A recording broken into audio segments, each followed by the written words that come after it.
I just don't understand it. Carson Wentz had 12 games worth of just pure garbage, and he's in front of him.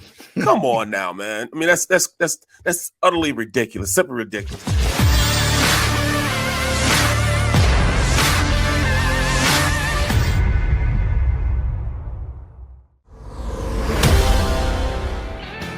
Today in the trenches here on Bird 365. McMullen and McDonald getting down in the nitty gritty with you, and we're faking it when we do it. Our guests are going to have actually experienced what it's all about in the trenches. One on the offensive side of the ball, one on the defensive side of the ball. First up, the thinking man side. That would be the offensive line. And former Eagle offensive lineman, host now on the middle here on the JAKIB Media Sports YouTube channel. Our buddy Barrett Brooks hops aboard with us. Good morning, guys. Yeah. Good morning, guys. In fact, I'm just sitting here just listening to this radio, TV, YouTube gold you guys just gave. I mean, seriously, it's great to hear somebody really understand me when you guys say that analytics versus intangibles. Because I really feel as though intangibles is how the league should be made up. That's how I was made up when I was playing. I took care of the intangibles. That's why I had a 12-year NFL career. The intangibles being knowing my playbook, being in shape, playing as hard as I can without the coaches telling me to do that, doing the little things that help me take it to the next level. Those are the intangibles that get looked over when you go to analytics. Analytics just says, gives you an evaluation at that point, but intangibles take you over the long haul. So, I mean, that was gold right there you guys gave. And we really need to look at Jalen Hurts in that manner. That yes, he's a young guy, but he has those intangibles. He's doing everything right. He's getting the city to love him. He's doing all of the stuff out there and around the city and making sure they see that he's invested in the city. Those are all things that you have to do in order to be a quarterback that with some staying power in this league. So yes, you're right. You're absolutely right. Intangibles versus analytics is great. But I'm sorry, I'm trying to talk, taking over the show. I'm sorry. No, do it. That's why you're the main event of the middle, as I call you. Just like Jalen Hurts was the main event of that first day presser in OTAs with Jason Kelsey, Brandon Graham. I think it tells you a lot, Barrett, that they're putting him out there in sort of that anchor position. He's the starting quarterback. We're not talking about right. Exactly.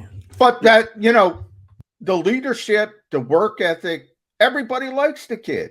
Everybody likes the kid. But if you can't put a number on it, if you can't make it actionable, people think it doesn't matter. And that's why we talk about intangibles. And that's why I love Jalen Hurts. I hope he succeeds. However, I think you got to be fair. 52% isn't good enough. So, Pro Football Focus came out. I'm sure you saw. They ranked him 31 of 32 starting quarterbacks. But that's sort of what he did in the past. That doesn't count the upside. Count the development of the player. And then I go back to intangibles again. He's working out every day with Quincy Avery when he's not here. The work ethic, he's got everything, Barrett. I'm rooting for the kid. Absolutely. I mean, you go out and you want a guy that's going to take hold of this team, take leadership responsibilities without being told to. Going out and working out when nobody else is looking, bringing guys into the fold, getting some chemistry with them. Those are all things that make guys successful. And you're right. You can't put a number on those. You can't go out and put analytics, on the heart. I've seen guys with absolutely no athletic talent become some of the best players in the world simply because their heart is bigger than a guy with a whole bunch of talent. So yes, you're absolutely right, man. This is one of those things where I think Jalen Hurts, just off spite and pure will of seeing number 30, ranked 31. He had guys like Trevor Lawrence hadn't even touched on the field, and we tend to forget Trevor Lawrence is playing in Jacksonville, the worst team in the NFL. They are horrible. They won't be able to do anything. But you're going to rank our quarterback, behind him, but behind Zach Wilson. Zach Wilson was my number 4 quarterback. Well, 3.5, 4 in my evaluation of NFL quarterbacks coming out of the draft. But they got him right in front of him. I just don't understand it. Carson Wentz had 12 games worth of just pure garbage, and he's in front of him. Come on now, man. I mean, that's utterly ridiculous, simply ridiculous. Carson Wentz is up there just because his team is more of a team rather than, Carson Wentz's.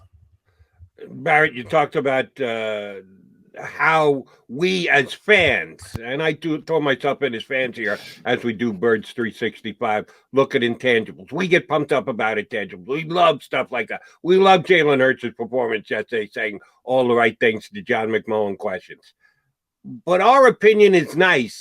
There's one really important opinion, and it can be good here because I think the coach, the new head coach, the beginning of the Nick Sirianni era, I think intangibles were going to count with him. Don't know about the front office. Don't know about Howie Roseman. Don't know if he's being whispered in his ear by his analytical department and or his owner. But the coach is going to get the first hands-on chance to mold and build up and get Mr. Hurts going in the correct direction. And I do think he cares about intangibles. He wears his intangibles and his emotions on his sleeve. So I think he's going to take that into consideration with this football team. So I really do. Even though they won't come out and say it, we all assume, and I think pretty damn close to know, he's going to be the starting quarterback.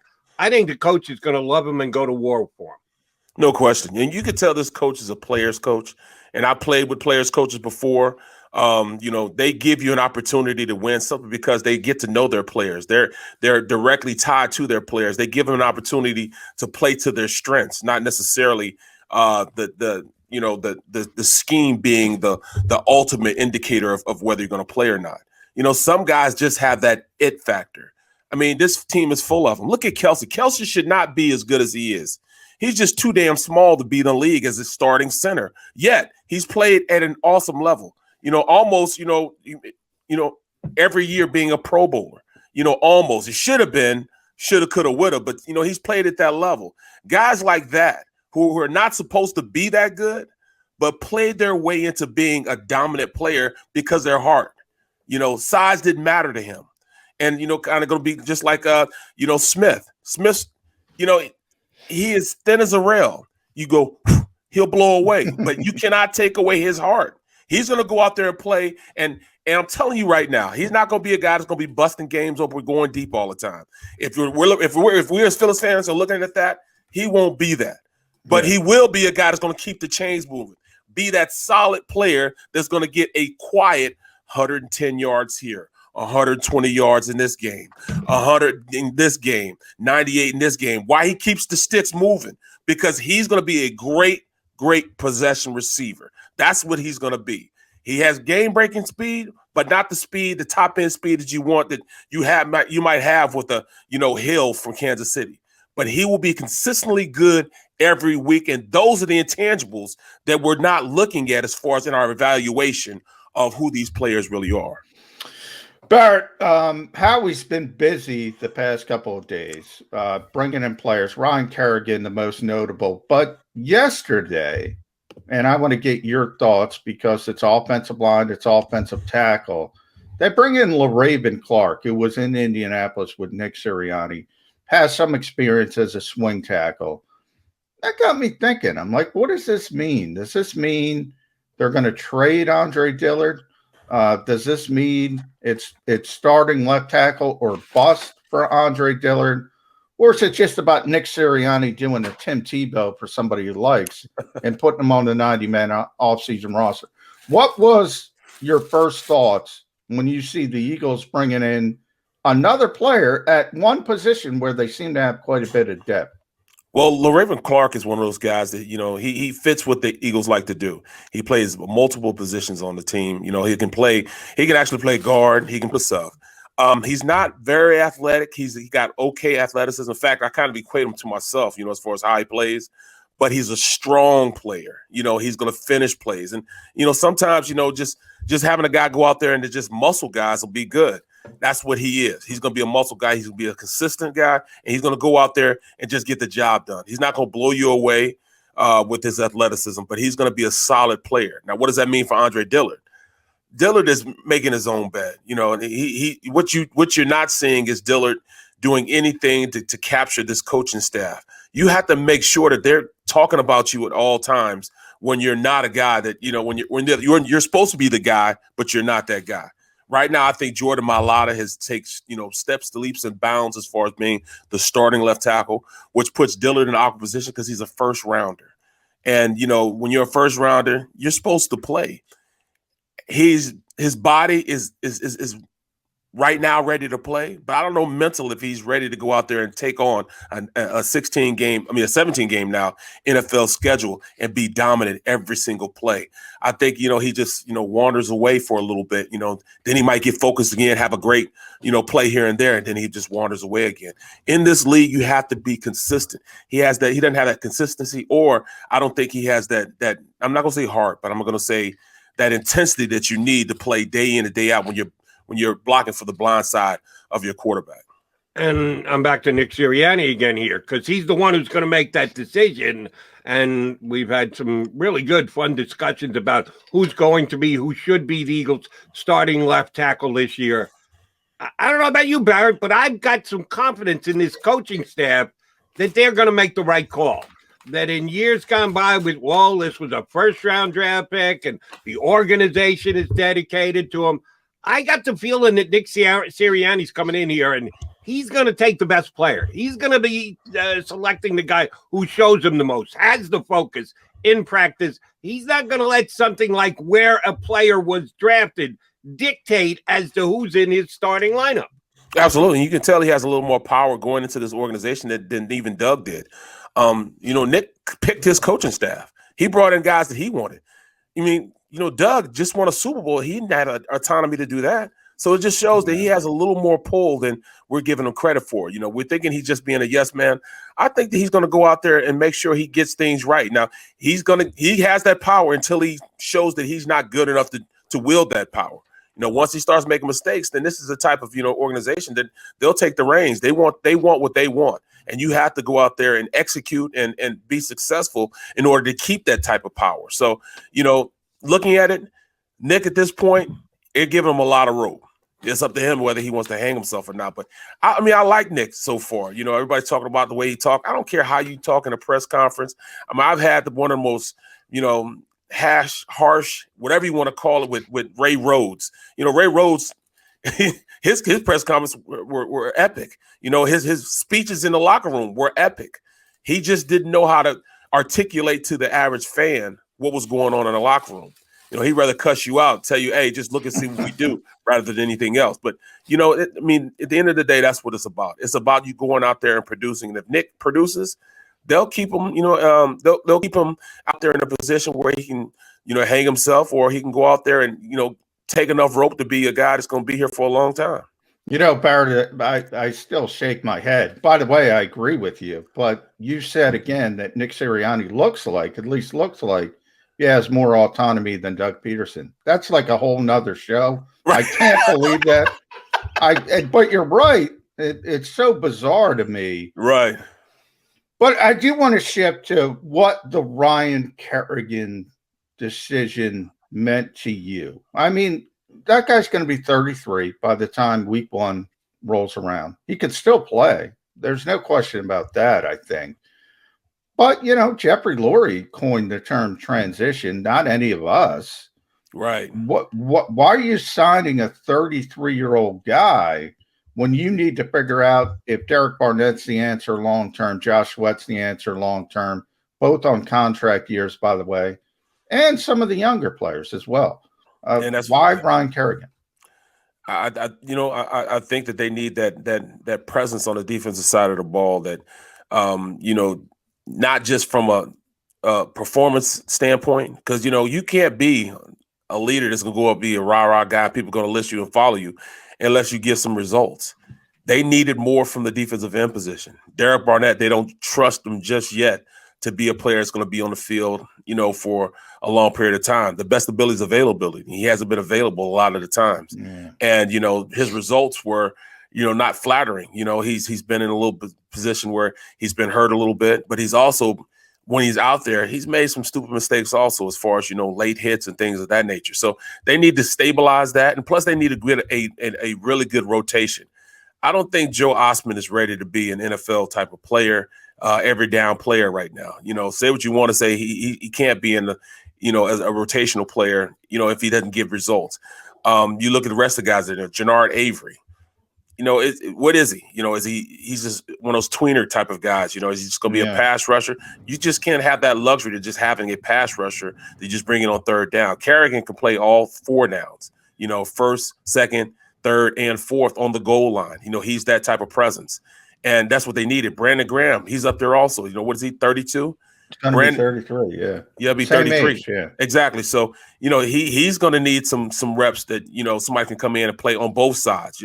If he's not starting, if Kerrigan's not starting on the right side, he can go in and spell BG on the left side. Those are all positions that are interchangeable, and he can play both sides. A lot of guys get stuck in, all right, I can just rush from this side. Kerrigan can rush from both sides, and his production is going to be there. They've watched him literally tear our tackles apart. In fact, I think Vic V still wakes up in cold sweats and nightmares from Kerrigan the first game he started. He's given Jason Peters, the bodyguard, some work. He can rush the passer. They just didn't need him in Washington anymore. They went out there, what's his name, Davis. And plus they didn't know what they wanted to do with him. Is he a defensive end? Is he an outside linebacker? Well, they also have Chase Young and Montez Sweat. So Washington, they have the most talent. But Lane swears by Ryan Kerrigan. No question. He's giving him work too. Yeah. He loves him. I got no problem with a signing like that, even though, according to the owner, it's a transitional year. You got to get good players, and you got to at least make an attempt to put together the best football team you can so you can win games. If we're going to truly believe in the transitional thing, why are we asking on a day-in, day-out basis, why are they not signing another quarterback? We have Michael Jacquet. He is transition. That's true, Jody. He is the man. He is young. Just give him the job. No, they need better. And they need better at defensive end. I'm sorry. Barnett has had his chance here, and he has not won anything for me. Certainly not a contract extension. The Eagles already kind of made that decision by not adding on the last year. No, I'm good with Ryan Kerrigan. He's going to give the Eagles a better chance to win next year. That's an outstanding signing. No question. And just like you said, the cornerback position, I still don't understand what is going on at the cornerback position. There is nobody that can go out there and cover a second tier wide receiver on this team. At this point, Darius Slay is the only guy that can go out there and handle a number one, can handle a number 2. Avonte Maddox, we tried him on the outside. It's those guys are just too big. I mean, look at Galladay is 6'4", 210, 215 pounds. Yeah. You're asking a guy that's 5'9". Then we go out and get another guy that's 5'9". They're the exact same size. It's like they got a clone. He's 5'9". He's a slot player. I'm talking about Josiah Scott. They picked up from the Jaguars. He runs a 4.4, so he runs like an outside corner, but he's 5'9", just like Avonte. Call him the net. Yeah. Now, the one thing I will say, Barrett, is Avonte played outside at Pitt, so he's more comfortable outside, and he was really successful. But that's college. That's not pro, where you have monsters like Mike Evans and Julio Jones and Kenny Galladay, as you mentioned.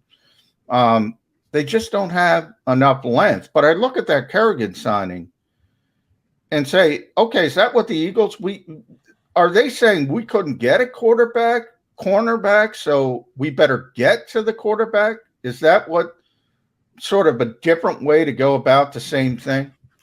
Although, honestly, I'm seriously thinking that that's exactly the direction they're going. I think they're going to blitz a little more, and they need to get a lot of pressure on the quarterback in order for that defense to be successful.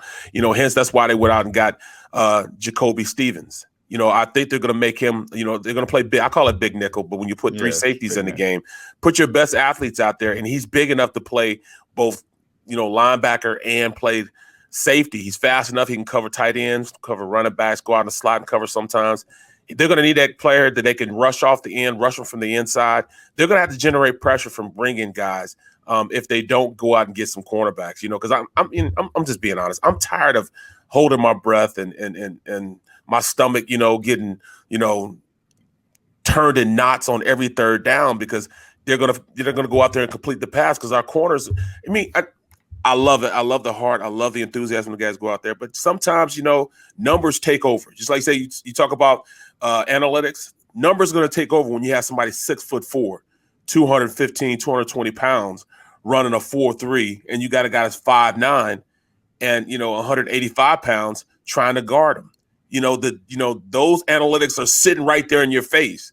That's when big guys beat up on little guys. They're going to go get the ball.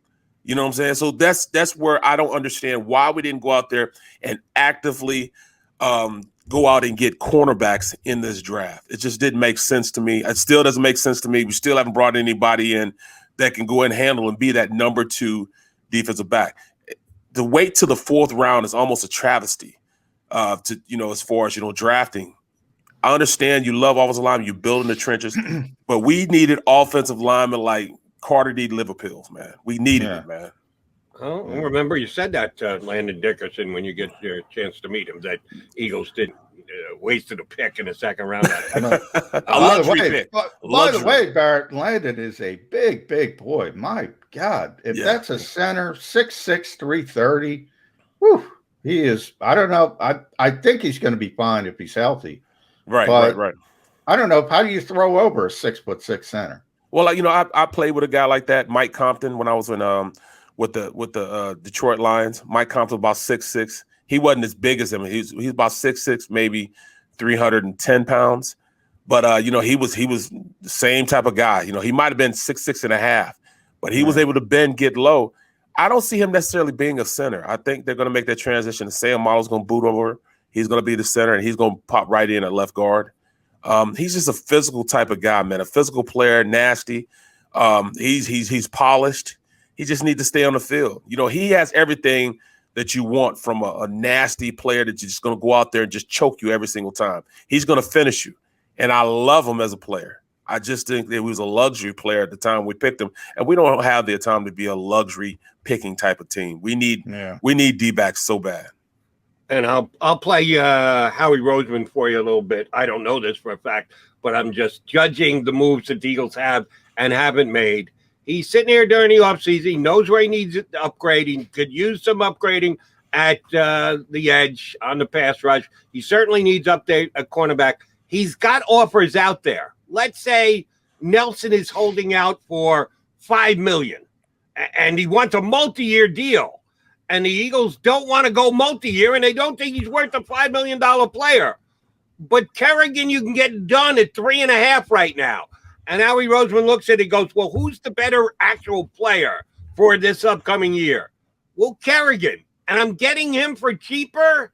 Well, yes, maybe I've got a slightly larger need at the cornerback position, but I can't bring myself to pull the trigger and overpay at the cornerback just because I have that big a need. Let me go get a defensive end, and we'll lessen the need for cornerback because we'll get to the quarterback. I think exactly. It's playing out in the mind of the general manager. In fact, I know that's what he's thinking. I mean, he has to be thinking that in that direction because even their draft dictates that. So I mean, I understand what Howie is trying to do, but I also understand there's nothing like we get a lot of projects here, and I'm not tired of projects. I want somebody to come in and play that's not a project, and for the past couple of years, that's what we've been doing. We've been getting guys that have potential. Sometimes I want somebody just going to come in from day one and just be an axe kicker. You know what I mean? Go out there and just go out there and ball. Give me that. I want that. I want somebody that's going to go out and choke you day one, regardless. Instead of having somebody that's going, all right, his potential is right there. Why can't we get the guys to come in and be instant players? That's what I want, man. I mean, that's what I'm saying. Couple dominoes left the ball, though. We talked about Dillard. They can maybe spin Dillard off for a corner. Zach Ertz, I don't think they're going to be able to trade him at this point, but post-June 1st, they get a little money. So maybe Steven Nelson becomes in the conversation at that point. Is there another shoe to drop at the cornerback position past, or is Josiah Hill, the Ronald Duck Scott, I can't even get his name right at this stage, is he the Ronald Darby trade that Howie Roseman was talking about? I'm thinking that's what we have to go into war with. I like Zach McPherson. He has the size you want from a cornerback, but he's not going to be ready to play just yet. Yeah. You know, he's By the one way, of the guys. Barrett, I think he's a slot guy too. They have 75 slot corners. Right. I don't know. I mean, everybody wants to be, you know, 5'10", 5'9". Give me somebody that, you know, a Bobby Taylor. Bobby Taylor came in with me, 6'5". You know, instant success, came on the field and played. Why don't we draft in that manner? Why don't we go out and get guys that, you know, that we know we need a second corner to handle number one receivers, number two receivers. We need that because this division has gotten better from the wide receiver position, and we got to be able to cover these guys. We are going to be so awful on defense if we don't get guys that can cover and guys that can cover bigger guys.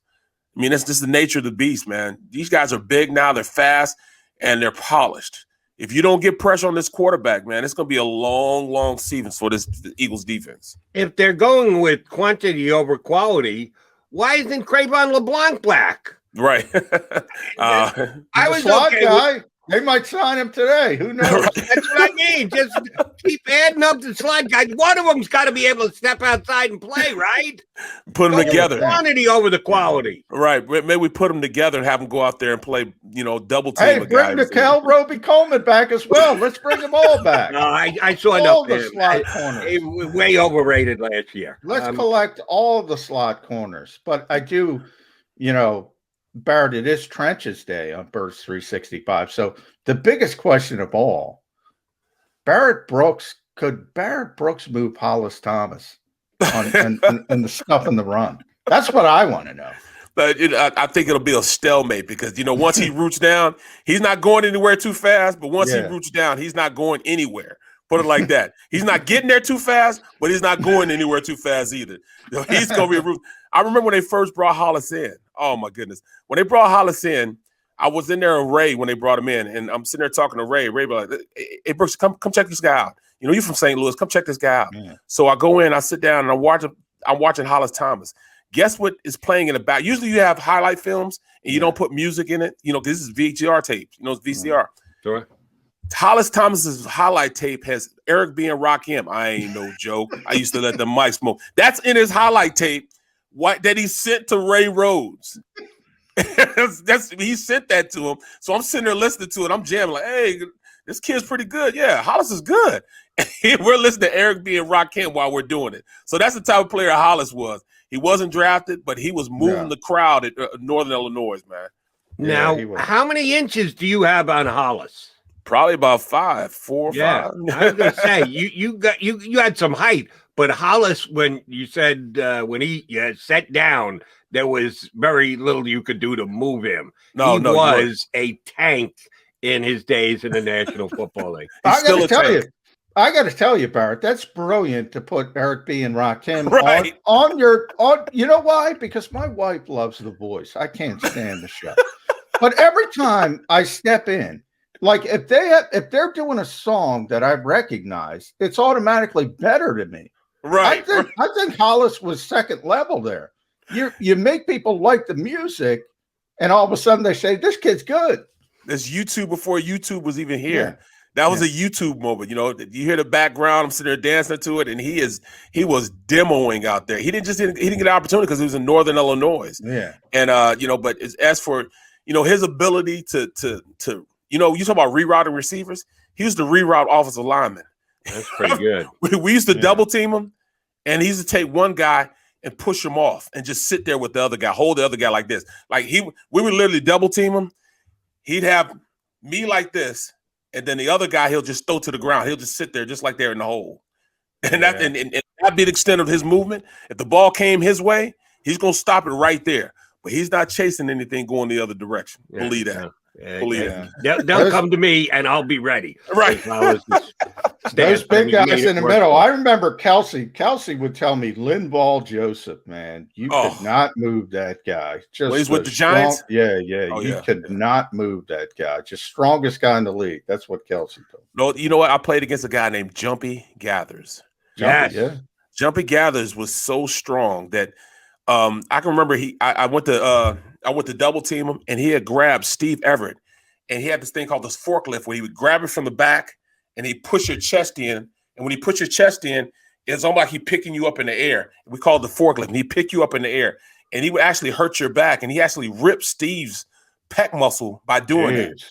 Ripped it. This guy was so strong. You couldn't move him at all, man. Jumpy was just like a freak of nature. You didn't hear much about him, but he was like one of the best defensive linemen. Anytime your offensive lineman played there and he said, man, I hate playing against Jumpy Gathers. I hate playing against Jumpy Gathers. He was the guy guys hated to play against. Yeah. I want to say mostly Falcons. Was he a Falcon guy more than anything? I remember Jumpy Gathers. He was a pretty damn good player. You are right. I have one more position I want to get into before we let you run, Barrett, and that's tight end.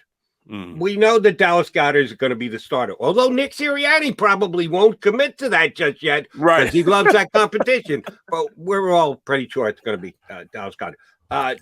We know that Zach Ertz is still on the roster. We were all believing that at some point he's going to become an ex-Eagle, either via trade and or a release. Who else is going to play tight end for the Eagles? Did they have a wink and a nod deal with Richard Rodgers? Hey, once we get Zach out of here, we'll be re-signing you again. Right now, with the depth that they're building up at so many positions, with the large roster size that they have, tight end seems a little barren for me. You think they got something up their sleeve at tight end? Well, I mean, they love athletic type of tight ends. At this point, they like Khalid Wilson. He played a lot, when given an opportunity. From that point, I don't know where else to go. They got the kid who was a quarterback in Buffalo. They got Jason Kroom. They got Tyree Jackson's trying to do the Logan Thomas thing. Yep. Jack Stoll, who is, a pretty high undrafted free agent priority-wise. They signed him. He's more of a inline tight end, I think. They did have that one. They did have, what's his name? Butler? Hakeem Butler. Hakeem Butler. Caught that one pass. Yeah. Well, they went to him on 4th down, and everybody killed Doug on the goal line. They threw a fade to him. It didn't work. But he was a good receiver, I think, at Indiana State, maybe, in college. So he was an over. They got a lot of bodies. It's like cornerback. It's like slot cornerback. Somebody's going to win that job. By the way, Dallas Goedert, by the way, everybody killing Pro Football Focus. They put Dallas Goedert as the 5th best tight end in the NFL yesterday. Yeah. I mean, his yak yardage alone, makes you think about him and getting the ball to him. When you have a guy like Zach Ertz out there, it tends to take a little attention off you. So, of course, his numbers are going to be a lot better, and they're going to look at him a lot more because nobody's really looking at him because everybody's looking at Zach Ertz, including the quarterback who just, always looked at him. But, if you're the number one guy, I don't know, can he go out there and be that number one guy that everybody focuses on? That's where when the guy's worth his salt. When everybody knows you're going to get the ball and you're still able to go out there and execute. That's the only thing, man. But at the end of the day, man, I love the fact that they love competition, and competition breeds success because your cream rises to the top. So hopefully, this quarterback battle, the tight end battle, there's going to be enough competition on this team that the team gets better. They're not as bad as everybody's thinking right now. They're not as bad, especially they're not as bad as what you think, John. But we'll see. We'll see. Come on, I got them at 8 wins, Barrett. I got them at 8 wins. Yeah. Oh, you're above the what everybody is saying right now. Me, I was caught up in